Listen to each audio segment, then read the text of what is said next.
One of the first things I want you to begin to do right now is to take a brave look at your life. Look at your life right now where it is. So let me ask you some questions. As you begin to look out on the future, look out on this year, let's take personal inventory. What has brought you here? As you begin to look at the things that took place this past year, did you get out of it what you wanted? Did you achieve the goals that you set out to achieve? What part of your life or what things did you do that you don't want to be a part of your life? Are there any people, as you begin to look at your life and look at where you want to go and what you want to do, are there any people that might be some dead weight that you need to think about unloading? Because what you have found through that relationship, that it's more toxic than it is nourishing, it's more debilitating than it is empowering, and so now you've got to make a decision. See, many of us won't be able to move forward because we're not taking true inventory of our lives. As you begin to look at your emotional, your spiritual, and intellectual development, how many books did you read? How many seminars did you attend? How many classes did you take to begin to develop yourself professionally, to improve your craft or your skill? How many new things did you learn? Just take some personal inventory, just thinking. Beginning to know yourself. What are the things about your past that has influenced you right now? What's your philosophy of life? What are your beliefs, things that you feel very strongly about? What are some of the things that you have picked up along the way that you've been doing them for so long you think that they're you, that you need to begin to re-examine them and perhaps get them out of your life? See, a lot of things we do unconsciously because we picked it up somewhere in life. A friend of mine out of Chicago named Rhea Steele, I was at her house to have dinner, and Rhea, who was born in Chicago, has a tremendous southern drawl. After I met her mother, I said, where did Rhea get her southern drawl from? She said, my sisters came up from Kentucky, and they used to be her babysitter. And she picked it up while in their presence. And Rhea still has that drawl. What is it that you've picked up somewhere in life that might be a liability to you? What fear, what beliefs that you're holding on to tenaciously that's no longer allowing your life to work? It's not enabling you to produce the results that you want to produce in your life. And you're still clinging to them. See, as we go into a new world, there's some old behaviors that just won't fit. What are the events? What are the circumstances? What are the people that have shaped you? Just thinking. What are the things that you need to let go? Some things that have cost you pain, that's stifling your growth and development. What are those things? As you begin to look at your profession or your career, what is it that you need to do to begin to upgrade your skills or your knowledge, to continue for you to be competitive in the marketplace? As you begin to look at yourself and ask some of these questions, what is something that you're good at? Are you living your passion? Are you living your dream? What do you regard as your greatest personal achievement? What is the one thing that other people can do to make you most happy? Just think about these things. What would you do if you had 1 year to live and guaranteed success in anything you decided to do? What would that be? What would you do with your life if you had it to live over? Getting to know yourself. What is one value, one deep commitment from which you would never bulge? What is one cause that you would like to become involved in to make a difference on the planet? I work in the Cook County Jail in Chicago. It gives my life a great deal of joy and fulfillment. Have you found something like that in your life that you could enjoy doing, working with people? I have a friend that's working with physically handicapped people. She said it's been the most rewarding experience she's ever had. She used to be a constantly depressed individual, always feeling sorry for herself. It has changed her life. She's a grateful person. She's found something that she's lost herself in. What is your biggest setback, failure, or defeat of the past year? What is it about you if somebody really knew they wouldn't get into a relationship with you?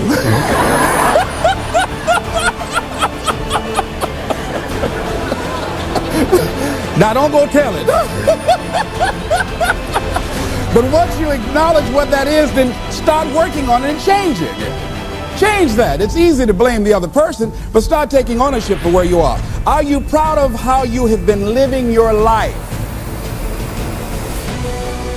Have you explored your natural talents, your gifts, by enthusiastically trying a variety of activities? Ladies and gentlemen, a lot of us have so much talent and abilities, we just put them back on the back burner, or just left them aside someplace. Never did anything with them, never brought them out here. Used to do them extremely well in high school or college, or just had a natural gift and never did anything with it. What are you sitting on? What gifts are you sitting on? Have you resigned yourself to a life feeling that nothing can be done to change your future or your circumstances? Have you been afraid to try something different because you're afraid of how people will react to you or what they will think? Those are some of the things that I suggest that you begin to answer yourself. Now, here are some things that I suggest that you begin to look at working on to develop your character. Some things that will give you some personal strength. Webster says character building activities. He says character, the pattern of behavior or personality found in an individual or group. Moral strength, self-discipline, fortitude. That's what's going to be required in order to begin to manifest your greatness. Now, looking at yourself, one of the things I'm suggesting you look at, what is it that you need to be in the process of doing more of or less of? Like being more direct. So I used to have a problem of not telling people what I actually thought because I didn't want to hurt anybody's feelings. Saying no without feeling guilty. More focused. So I used to be the jack of all trades and master of none. Used to do a lot of things. One year I decided to do one thing well. I looked at all of my talents and I decided the strongest one, my ability as a speaker, that's the one I'm going to focus on. But I'm capable of doing a lot of other things. But only when I decided to focus that I begin to reap the rewards of my talent. And then after you do that, you can begin to expand and use the other talents that you have. Deciding to keep your word. If you just decide, I'm going to keep my word. If I say something, I'm going to do it regardless. Being more considerate. More trusting. More disciplined. Being less fearful. Being more adventurous. Find something that you can look at your life that you say, hey, I know I've got a problem in this area, being late. I need to take care of that. Procrastinating. I need to deal with that. Not taking care of business, being seriously not serious. Creating an imbalance in my life where I'm spending more time looking at television or having social fun and not spending enough time working on me. See, most people, ladies and gentlemen, spend more time working on their jobs than they spend working on themselves. They work harder on their jobs than they work on themselves. And whatever we achieve in life, whatever we create, whatever we're able to manifest comes out of the human mind. Now I want you to think about 5 things that if you had the courage to do them, it will give you a feeling of satisfaction and self-respect. Think of 5 things that if you had the courage to do, called her on that, but I didn't want to look bad or to appear to be negative or risk losing the business. Look at 5 things that if you had the courage to do those things, that you would do those things. A lot of people say, well, I've been like this all my life. I just can't change. This is the way I am. Dr. Harold Griswold, a psychologist and author of Direct Decision Therapy, said something. He says, when someone says, I can't change, some part of them wants to change, but the payoffs for his present behavior are greater than the payoffs for a changed behavior, or his fear of change is too great. Ladies and gentlemen, it takes courage to live your dreams. It takes courage to manifest your greatness. It takes courage to decide to live, to decide to bring out all of your talents and abilities, to decide to stretch out. Says the attitude of facing and dealing with anything recognized as dangerous, difficult, or painful, instead of withdrawing from it. As you begin to look at where you want to go and take personal inventory, it's going to be very uncomfortable. That's why most people don't do it. It's very painful to admit your shortcomings, to admit your weaknesses. It's very painful to do that. It's much easier to withdraw from that and just ignore it. He goes on to the courage of one's convictions, the courage to do what one thinks is right. As you begin to look at yourself and look at where you want to go with your life, it's very important for you to ask yourself a question as you look at various areas of your life. Is what you are doing right now, is it giving you what you want? If it's not giving you what you want, it's going to take courage to decide to do something differently. It takes courage to enjoy yourself. What are some of the self-defeating behaviors that we become involved in that prevent most people from enjoying themselves? Some people develop the "what's the use" attitude. Why bother? Some people have the "I really don't care." And they convince themselves that they don't care and they don't feel anything. And after a while, they really don't feel anything. Their lives are empty. Some people say, well, it's really not worth the hassle. Just too hard.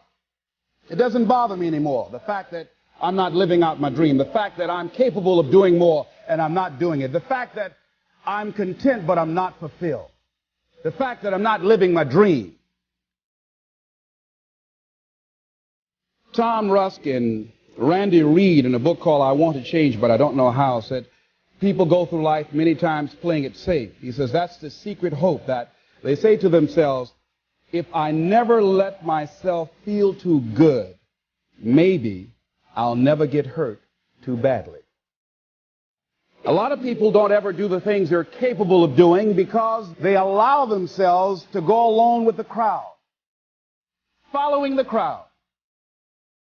Many people have things they want to do, and they find themselves in relationships with people who are addicted to mediocrity, and they allow their behavior to influence their behavior. Following the crowd. Many people don't do it because of the fact that they allow their lack of self-confidence to immobilize them. I remember when I wanted to go into business for years, that was an agonizing thought in my mind. I wouldn't try it because I didn't believe that I could make it. Of the 5 things that you would like to do if you had the courage to do, I want you to pick one thing. Pick one. And here's how to set it up for yourself that will help free you and get you unstuck. What is the worst thing that can happen if you do it? What's the worst thing that can happen? Let's say going into business for yourself, or changing careers, or getting a divorce, taking some kind of chance of something that you've always thought about doing, but you just haven't done it for whatever reason. What's the worst thing that can happen? Do the worst case scenario. Now, when you do the worst case scenario, you write those things down, the worst things that you fear would happen. When you name your fears, that puts you in control. What are you afraid of? Name it, write it out so you can look at it. Confront that fear. What is it? I'm afraid that things might work out. What else, Les? I've never been in business, okay? What else, Les? I don't have all the help I need, okay? Good. What else, Les? Well, I don't have enough money, all right? Good. What else, Les? Well, I don't have a college degree. What else? I'm not as good as those other guys that I've seen up there speaking, okay? What else? Well, that's all I can think of right now. Okay, good. Now that takes you to the next step. What are the benefits? What are the benefits of your acting courageously, taking life on? Well, part of what happened was that I felt better within myself, and I had a strong sense of self-respect. Going into business for myself, I made a lot of mistakes. Sometimes I was down on myself. I felt stupid. I felt dumb because people who were in business said, why would you do something like that? Well, I didn't know. Boy, were you really dumb. And I used to chime in with them. Yes, I guess I was. I didn't know any better. But the other thing is, I had to say to myself, but I did it. I did, even if I made a flop of it, I did it. I took the chance. I took the leap. What are the benefits of your acting courageously? Whatever it is that you've identified. Write the benefits down. and then focus on them. Focus on the benefits, not on the liabilities, not on your fears. Focus on the benefits. That which you hold in consciousness tends to manifest itself. Think about how good you feel. Think about the level of increased self-respect, the sense of self-worth that you'll feel. How good you'll feel getting up in the morning, looking yourself in the mirror, because you're taking life on. The other thing is acknowledge your fears and then go into action. This book is called Feel the Fear and Do It Anyway. That's it. See, I believe anybody who's ever done anything, who's ever taken a chance, doesn't mean that they're not afraid. Courageous does not mean being the absence of fear.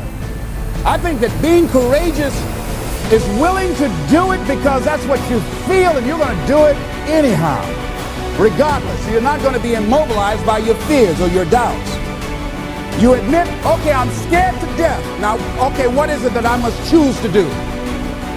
Go ahead and experience that fear, but don't let that fear immobilize you. In what you've done with your life thus far, is it giving you what you want? Is it giving you what you want? When you look toward the future, when you look at all that's going on out here, is there some place within yourself you say, hey, I know I need to be out there in that arena. I know I can do more than what I've been doing. I know there's some great music that I have within me that I haven't brought out here yet. Is that something that you begin to look at within yourself?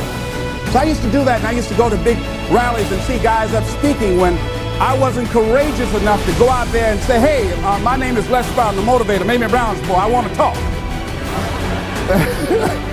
I would never do that. I'd just be back there looking at them and wanting to get their autograph and would say, can I meet you, Mr. Wiggly, or can I meet Mr. Zig Ziglar? Please tell him, who are you? Oh, Les Brown. Because I felt within myself I was a nobody. So who am I to go talk to these guys and go get their autographs? I like to do what you do.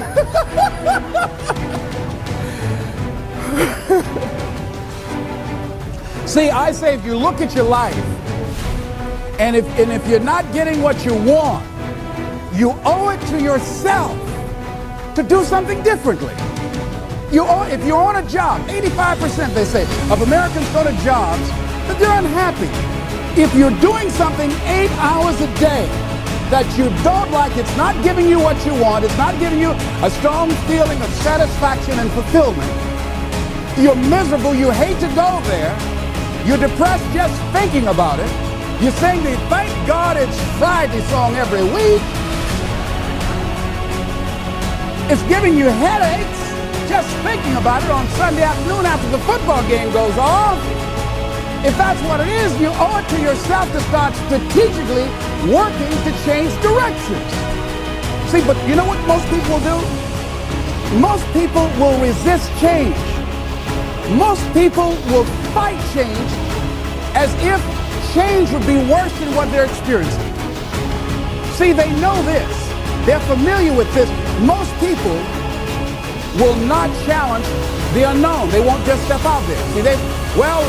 See, there are certain things that's got to be in place. They got to see it all together. And life isn't like that. That's not how you grow. So as you look at your life, you're saying, I'm not getting what I want. As you begin to look toward the future, begin to know that whatever it takes for you to create that, you've got that in you. You got that. You've got genius in you. You've got goodness in you. You've got creativeness in you. If you decide to take the initiative to change the current quality of your life, I say to you that you will find that the universe is on your side, that life is on your side. Now, will it be turbulent? Yes. Will it be easy? No. Will you have some opposition? Yes. Will I make a lot of mistakes? Yes. Will I get hurt? Yes. Yes. See, a lot of people won't try anything different in life because they don't want to get hurt. Let me tell you something. It's too much pain to duck. Pain is everywhere. You can hide under here. It will come where you are. Really, if I go back here, pain will come. Hey, Les, come on out. It will come. It's everywhere. Viktor Frankl calls it unavoidable suffering. You can't duck it. But most people spend their life not wanting to deal with the pain of rejection, the pain of defeat, the pain of being disappointed, the pain of losing, the pain of failure, the pain of being criticized, the pain of not being liked, the pain. That's called life. Life is full of pain. It's everywhere. But guess what? There's no gain without pain. Now, if you're going to hurt anyhow, get some yardage out of it.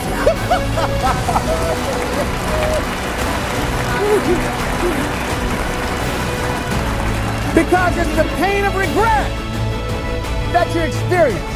If I had it to do over again, that's a pain. Don't you know that's something? When you know, I was in a seminar once and this lady stood up. If I had my life to live over again, she talked about all of the things that she would do. And you can feel the pain of regret in her voice. The pain of regret. She still experienced pain. She was trying not to experience the pain of defeat, the pain of disappointment, the pain of loss, the pain of lack of support. And she still experienced pain. It was right there. We can't get around it. Most people are governed by their habits, their fears, and the opinions of others. A lot of people never try anything differently because they have been convinced by people in their lives that they value that they can't do it. They're living within the context of the opinions that other people have of them, the low expectations. Many people doubt themselves because when they thought about doing something at some critical point in their lives, somebody they respected and honored, somebody they believed in, somebody that they loved, someone they trusted said, you can't do that. And they accepted that. That's why I didn't go off to college. I had an instructor that I believed who said, you're not college material, Mr. Brown. You're not as smart as your brother Wesley or your sister Margaret Ann. You're not college material. Why don't you try and get you a job at the post office? Try and do something with your hand, or go down to the Miami City Sanitation Department and see can you get a job there. Or why don't you try and go into the Army? I took that test, Mr. Tellers, already. What happened? I failed. I told you. Anybody fail the Army test, you're really in trouble. So I went down to the sanitation department to try and get a job because that's what I believe was possible for me. As you look at your life, ask yourself the question, what would your life be like? What would your life look like if you decided not to care what people thought of you? What would your life be like if you decided to give up some of your fears? What would your life be like if you decided to become courageous? What would your life be like? If you decided to act on your dream, if you did what you felt in your heart. You know what courageous means? Tom Rusk and Randy Reed said. They said that courage comes from a French word which means of the heart. That's, how does it feel to you? He says it's courage, it takes courage to live. Says most people go through life not allowing themselves to step out because they don't want to let go. They don't want to be blown around. They don't want to be moved. The courage to face life's whirling wind of contradictions. The courage to love yourself. The courage to love. For years, I was afraid to love. The courage to take a chance. The courage to be who you are. He says courage isn't for somebody else, for medals, applause, or moral debts. Courage is what at that moment feels most right for you. Not just situational ethics, but what feels right in your heart. The word of the heart. What feels right in your heart. One great philosopher says, cowards die many times before their death. The valiant never taste of death but once. What does that mean? The valiant people aren't afraid? No, no, no. It means that they experience that fear and they move forward. They move forward anyhow. Many people are dead now. Many people are allowing their dreams to die. Many people are allowing their ideas to lie dormant, not living your dream. What's the benefit of not listening to yourself? Oh, please, listen to yourself. You know the feelings. If you start listening to the feelings in your heart, and I'm doing it now more every day, I find that my feelings, I can trust them. And I say to you that as you look toward the future, you look at life on a daily basis, if there's something that you have been given, if you've heard something within yourself that you know that what you're doing now doesn't fit for you, it doesn't work for you, it's not giving you what you want, and there's something else that you want to do, don't allow that inner doubt in you to talk you out of it, to build a case on why you can't have it, to tell you why you're not good enough. You ignore that inner voice and all of the external voices. Don't judge the possibilities for what you can do based upon the circumstances, because the circumstances won't determine who you are. Don't determine what you're able to do based upon your resources. Don't determine what's possible for you based upon where your life is right now. Where your life is right now is not you. That's just what it is right now. But the possibilities for you are unlimited. If you're in a rebuilding process, it's unlimited. If you're coming back from adversity and devastation, it's unlimited of what you can do. That's the capacity of human beings. It doesn't matter how many mistakes you've made. It doesn't matter how many flops you've had.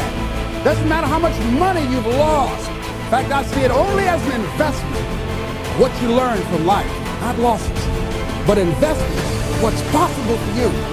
And I say to you that once you start listening to yourself and as you begin to act on your dream, as you start just trying to find your way, doing what you can with what you have, you will start seeing things opening up for you. You'll start attracting people. You say, where'd they come from? Things will start coming together, clicking for you. You say, whoa. You start brainstorming. Ideas will come out of nowhere as you focus on it. The key to it is to begin to focus on what it is you want to do. Why? Why is that important? Because as you focus on that which you want to do, that which we focus on, that which we give our energy to, it will begin to multiply. It will begin to expand. It will begin to develop your consciousness. And out of that comes your greatness. Out of that comes a commitment. Out of that comes a passion for life. Out of that comes a special power that you have in you that you haven't even called on yet. See, the powers that we have will never reveal themselves if we don't challenge them, if we don't put ourselves in a position where we have to use them. So one of the most important things is reading a book that's a really interesting book called Instant Millionaire, and the guy said, put yourself in a position where you can't retreat, where it's do or die, sink or swim. Here's what you'll find out.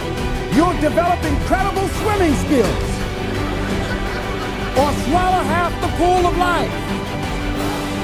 You'll find yourself stroking unlike you've ever seen before. Through the inspiration of desperation, you'll become more creative than ever before. So what is it? How do we handle that whole piece? Throw your whole self into it. So most people go at it tentatively. They don't give all their stuff. They don't concentrate. They don't put everything they've got in them. One guy wrote a book called All You Can Do Is All You Can Do.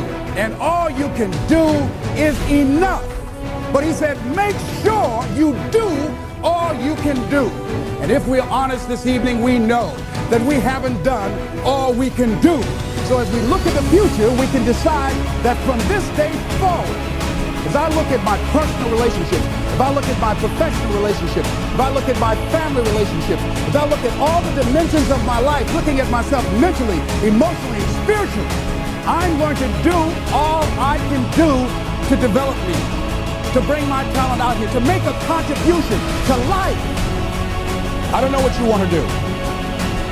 Here's what I know about you. You've got greatness within you. As you look toward the future and developing your greatness, begin to know that your life is worth the effort. Is it easy? No. Is it worth it? Yes. Yes, your life is worth it. And so it is.